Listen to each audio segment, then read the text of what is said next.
ನಮಸ್ಕಾರ, ಮತ್ತೊಂದು ವಿಡಿಯೋಗೆ ಸ್ವಾಗತ. ಬಿಗ್ ಬಾಸ್ ಸೀಸನ್ 11 48ನೇ ದಿನ ಎಪಿಸೋಡ್ ಅಲ್ಲಿ ಇಬ್ಬರ ಬಗ್ಗೆ ಮಾತಾಡಲೇಬೇಕು. ಒಂದು ಧನರಾಜ್ ಮತ್ತೆ ಮೋಕ್ಷಿತ, ಇಬ್ರಲ್ಲಿ ಯಾರು ಸರಿ ಅಂತ ಬಂದಾಗ ಖಂಡಿತವಾಗ್ಲೂ ಒಂದು ಮಾತು ಬಂದೇ ಬರುತ್ತೆ. ಇಲ್ಲಿ ಮನೆ ಮಂದಿ ಎಲ್ಲ ಸೇರಿ ಕಳಪೆ ಕೊಡ್ತಾರೆ. ಧನರಾಜ್ಗೆ 5 ವೋಟ್ ಬೀಳ್ತವೆ, ಅದರಲ್ಲಿ ಮೋಕ್ಷಿತ ಮೇನ್ ಆಗಿ. ಈ ಮೋಕ್ಷಿತ ಅವರು ಜೋಡಿ ಆಗಿರ್ತಾರೆ. ಈ ವಾರ ಎಲ್ಲ ಜೋಡಿ ಟಾಸ್ಕ್ ಆಡಿರ್ತಾರೆ. ಆ ಜೋಡಿಗೆನೆ ಕಳಪೆ ಕೊಟ್ರೆ ಆ ಖಂಡಿತವಾಗ್ಲೂ ಆ ವ್ಯಕ್ತಿಗೆ ಬೇಜಾರಾಗೋದ್ರಲ್ಲಿ ಯಾವುದೇ ಸಂದೇಹ ಇರಲ್ಲ. ಏನಕ್ಕಂದ್ರೆ ಇಲ್ಲಿ ಧನರಾಜ್ ಅವರು ಅಹಂಕಾರ ಅನ್ನೋ ಪದ ಯೂಸ್ ಮಾಡ್ತಾರೆ. ಬಟ್ ಅಹಂಕಾರ ಅನ್ನೋ ಪದ ನಾನು ಒಪ್ಪಲ್ಲ. ಆ ಮೋಕ್ಷಿತ ಅವರು ಅಹಂಕಾರ ಇಲ್ಲ ಅಂತ ನನ್ನ ಪರ್ಸ್ಪೆಕ್ಟಿವ್ ಅನ್ಸುತ್ತೆ. ಬಟ್ ಅದೇನನ್ಸುತ್ತೆ, ಇನ್ನೊಂದು ಪದ ಯೂಸ್ ಮಾಡ್ತಾರೆ, ಈ ಡಾಮಿನೇಟ್.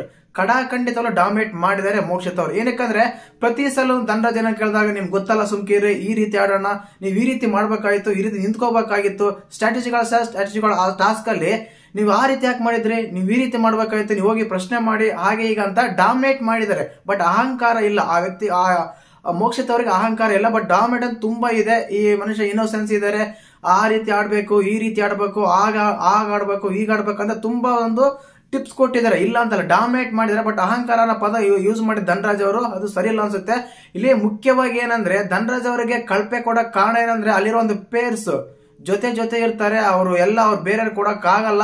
ಆಕ್ಚುಲಿ ಒಂದು ವಾಯ್ಸ್ ರೈಸ್ ಮಾಡ್ತಾರೆ, ಯಾರೋ ಗೋಲ್ಡ್ ಸುರೇಶ್ ಅವರು. ಆ ಗೋಲ್ಡ್ ಸುರೇಶ್ ಅವರು ಲಾಸ್ಟ್ ವೀಕ್ ವಾಯ್ಸ್ ರೈಸ್ ಮಾಡಿದ್ಕೇನೆ ಈ ವಾರ ಉತ್ತಮ ಕೊಟ್ಟಿದ್ದಾರೆ. ನೀವು ಡೈರೆಕ್ಟ್ ನಾಮಿನೇಟ್ ಮಾಡ್ಬೇಕಾದ್ರೆ ಅವ್ರು ಹೇಳ್ತಾರೆ ಎಷ್ಟು ಕಳಪೆ ಕೊಡ್ತೀರಾ, ಅದೆಲ್ಲ ಕೊಡ್ತೀರಾ, ಇದೆಲ್ಲ ಕೊಡ್ತೀರಾ, ಏನಕ್ಕೂ ಹಂಗೆಲ್ಲ ಪ್ರಶ್ನೆ ಮಾಡಿದಕ್ಕೆ ಕಾರಣಕ್ಕೇನೆ ಈ ವಾರ ಅವ್ರಿಗೆ ಉತ್ತಮ ಕೊಟ್ರು. ಹಂಗಂತ ಟಾಸ್ಕ್ ಆಡಿಲ್ವ, ಚೆನ್ನಾಗಿ ಆಡಿದ್ದಾರೆ. ಬಟ್ ಮಾತಾಡಿರುತ್ತಲ್ಲ, ಅದು ಮಾತಾಡ್ಲೇಬೇಕಾಗುತ್ತೆ. ಆ ಮಾತಾಡಿಲ್ಲ ಅಂತಾನೆ ಅವ್ರಿಗೆ ಧನರಾಜ್ ಅವ್ರಿಗೆ ಕಳಪೆ ಕೊಟ್ಟಿದ್ರೆ. ಎಲ್ಲ ಯಾವ ರೀತಿ ಟಾಸ್ಕ್ ಅದೇ ರೀತಿ ಟಾಸ್ಕ್ ಆಡಿದ್ರೆ. ಅಲ್ಲಿ ಜೋಡಿ ಟಾಸ್ಕ್ ಇತ್ತು. ಸ್ಪೆಷಲ್ ಆಗಿ ಧನರಾಜ್ ಅವ್ರ ಟಾಸ್ಕ್ ಆಡೋ ಅವಶ್ಯಕತೆ ಅಲ್ಲಿ ಏನ್ ಇರ್ಲಿಲ್ಲ, ಯಾರಿಗೂ ಇಲ್ಲ. ಅಲ್ಲಿ ಇದ್ರೆ ಜೋಡಿ ಆದ್ರೆ ಜೋಡಿನೇ ಆಡ್ಬೇಕು, ಬೇರೆದ್ ಆಡಂಗಿಲ್ಲ. ಭವ್ಯ ಹೇಳ್ತಾರೆ, ಈಗಿಂತ ಮುಂಚೆ ನೀವು ಮಾತಾಡಿದ್ರಲ್ಲ, ನೀವು ಪ್ರಶ್ನೆ ಮಾಡ್ಬೇಕಾಗಿತ್ತು ಅಂತ ಆ ರೀಸನ್ ತಗೊಂಡ್ಬಂದು ಹೇಳ್ತಾರೆ. ಬಟ್ ಅವಾಗ ಚೆನ್ನಾಗಿ ಮಾತಾಡ್ತಾರೆ ಧನರಾಜ್ ಅವರು. ಇಲ್ಲಿ ಅನ್ಸಿದ್ದೇನಂದ್ರೆ ಟಾರ್ಗೆಟ್ ಆದ್ರೆ ಅಷ್ಟೇನೆ. ಇಲ್ಲಿ ಮೋಕ್ಷಿತ ತಪ್ಪು ಅಂತ ಹೇಳಕ್ ಆಗಲ್ಲ. ಯಾಕಂದ್ರೆ ಮನೆ ಮಂದಿ ಎಲ್ಲ ಸೇರಿ ಕೊಟ್ಟಾಗ ಅವ್ರಿಗೆ ಏನ್ ಅನ್ಸಲಿಲ್ಲ. ಕೇವಲ ಮೋಕ್ಷಿತ ಅವರು ಈ ವಾರ ಎಲ್ಲ ನಡಿರುತ್ತಲ್ಲ, ಜೊತೆಗೆ ಕನ್ವರ್ಷನ್ ಆಗಿರುತ್ತೆ. ಅದು ಮಾಡಬೇಡ, ಇದು ಮಾಡಬೇಡ, ಅದು ಮಾತಾಡಬೇಡ, ಇದು ಮಾಡಬೇಡ ಅಂತ ಡಾಮಿನೇಟ್ ಮಾಡಿದಾಗ ಏನಾಗುತ್ತೆ ಅಂದ್ರೆ ಆ ವ್ಯಕ್ತಿಗೆ ಕೋಪ ಬಂದೇ ಬರುತ್ತೆ. ಅದೊಂದು ಇನ್ನೋಸೆನ್ಸ್. ಧನರಾಜ್ ಅವರು ಈ ಮಟ್ಟಕ್ಕೆ ಕೋಪ ತಗೊಂಡಿದ್ದಾರೆ ಅಂದ್ರೆ ವಾರದಲ್ಲಿ ಯಾವ ರೀತಿ ಆಗಿರುತ್ತೆ ಅಂತ ಒಂದು ಸಿಂಪಲ್ ಆಗಿ ಥಿಂಕ್ ಮಾಡಿ.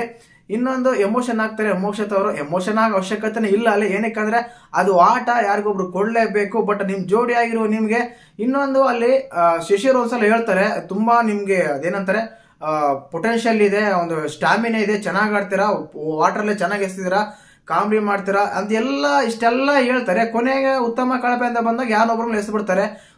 ಇಷ್ಟೇನೆ. ತ್ರಿವಿಕ್ರಮ್ ಭವ್ಯ ಕೊಡಲ್ಲ, ಶಶಿಲ್ ಐಶ್ವರ್ಯ ಕೊಡಲ್ಲ, ಮಂಜಣ್ಣ ಮೋಕ್ಷತೆಗೆ ಗೌತಮಿ ಕೊಡಲ್ಲ. ಈ ರೀತಿ ಮತ್ತೆ ಯಾರು ಧರ್ಮರಾಜ್ ಇವ್ರಿಗೆ ಅನುಷ ಕೊಡಲ್ಲ. ಇದು ಕೆಲವು ಕಂಪೇರ್ ಮಾಡಿದಾಗ ಏನಾಗುತ್ತೆ, ಅವ್ರವ್ರು ಜೋಡಿ ಆಗ್ಬಿಡ್ತಾರೆ. ಆ ಜೋಡಿ ಆದಾಗ ಏನಾಗುತ್ತೆ ಅಂದ್ರೆ ಅವರು ಬೇರೆ ಕೊಡಲ್ಲ, ಯಾರೋ ಒಬ್ಬರು ತಗ್ಲಾಕೊಂತಾರೆ.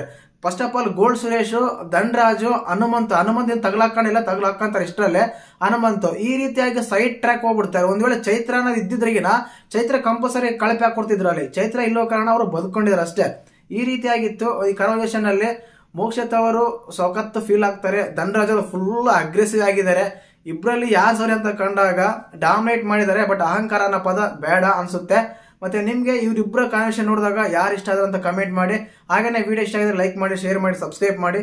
ಜೈ ಹಿಂದ್, ಜೈ ಕರ್ನಾಟಕ ಮಾತು.